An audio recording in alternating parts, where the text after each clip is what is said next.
We have guests complaining about the water pressure and the taste. Elisa Lam, 21 years old, found dead inside a rooftop water tank at the Cecil Hotel. The coroner ruled it accidental drowning. But here's the problem. To reach that tank, she would have needed to navigate through a locked rooftop access door equipped with an alarm, climb a 10-foot ladder to a raised platform, remove a heavy metal lid, and lower herself into a 4-by-8-foot opening. All of this alone in the middle of the night. Let's look at the geometry. January 31st, 2013. Elisa checks into the Cecil Hotel. She's traveling alone, Vancouver to LA, staying in room 717. But the last footage of her alive isn't in her room. It's in an elevator. February 1st, surveillance captures 4 minutes of Elisa inside the elevator, behaving erratically. She presses multiple floor buttons, steps out, steps back in, presses herself against the wall, gestures at something outside the frame. The elevator doors never close normally.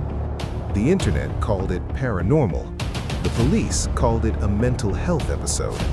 But focus on the mechanics. She's pressing every button, including one that matters, the rooftop access button. But here's where the architecture speaks. That elevator doesn't go to the rooftop. It goes to the 14th floor. The rooftop access is through a separate stairwell behind a locked door with an alarm. So if Elisa wanted to reach the roof, she'd need to know the building's layout. She'd been there 2 days. Let's map the path. From the elevator, Elisa would walk this hallway. At the end, a stairwell door. According to hotel management, this door was locked. Hotel employees need a key card to open it. Elisa didn't have one. But let's say she did. Let's say the door was propped open. Fire code violation, but possible. The alarm would trigger immediately. The hotel's system logs every access, every door, every time. There is no record of the rooftop alarm triggering that night. 0. But we're not done. She climbs the stairs. She reaches another door, the actual rooftop door. This one also locked, also alarmed. Same problem. No log, no record. Now she's on the roof. It's dark, February, Los Angeles winter night. Temperature 12 degrees Celsius. The water tanks are here. 4 tanks total, each one 10 feet on a raised platform. She would need to choose one. Why this one? No reason. Random chance? 1 in 4? Let's continue. Here's where geometry becomes evidence. To reach the tank opening, Elisa needs to climb this ladder. 10 feet, 11 rungs, vertical climb. The coroner's report noted Elisa had bipolar disorder. She was off her medication.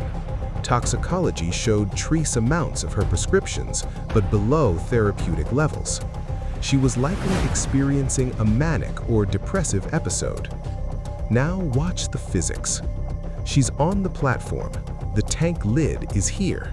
It's not bolted, but it weighs 9 to 13 kilograms. Hotel maintenance confirmed this. To open it, she'd need to lift with both hands while standing on a narrow platform in the dark 3 meters above the rooftop. The opening is small, 61 centimeters across.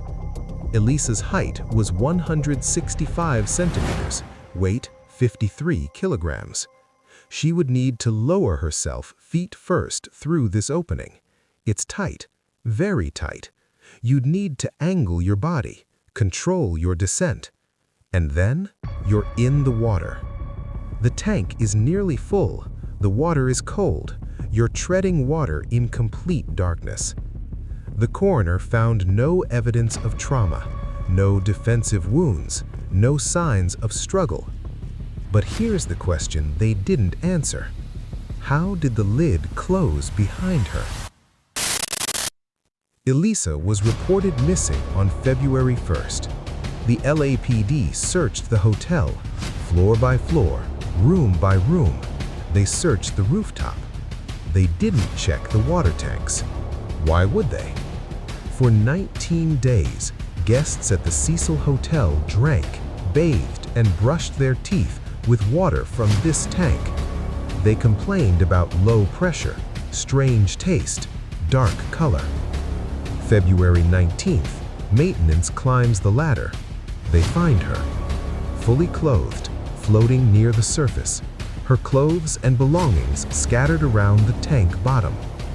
The coroner rules accidental drowning. Contributing factors, bipolar disorder. Case closed. But the geometry remains. Let's review what had to happen. Elisa leaves the elevator on the 14th floor.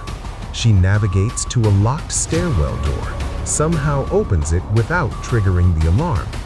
She climbs the stairs, opens a second locked door. Again, no alarm. She crosses the rooftop in the dark, in February, possibly in a mental health crisis. She chooses one water tank out of 4. She climbs a 10-foot ladder. She lifts a 9 to 13 kilogram lid with both hands while balancing on a platform. She lowers herself through a 61-centimeter opening. The lid closes behind her. And somehow, in all of this, she leaves no trace of forced entry, no alarm logs, no witnesses, no explanation for the closed lid.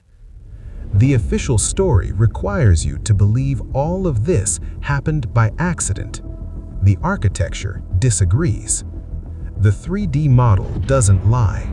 Physics doesn't lie. Elisa Lam died in that water tank. That's not disputed. But how she got there requires bypassing security systems that had no failures logged. It requires physical capabilities unlikely for someone in psychological distress. And it requires a heavy lid closing itself after she entered.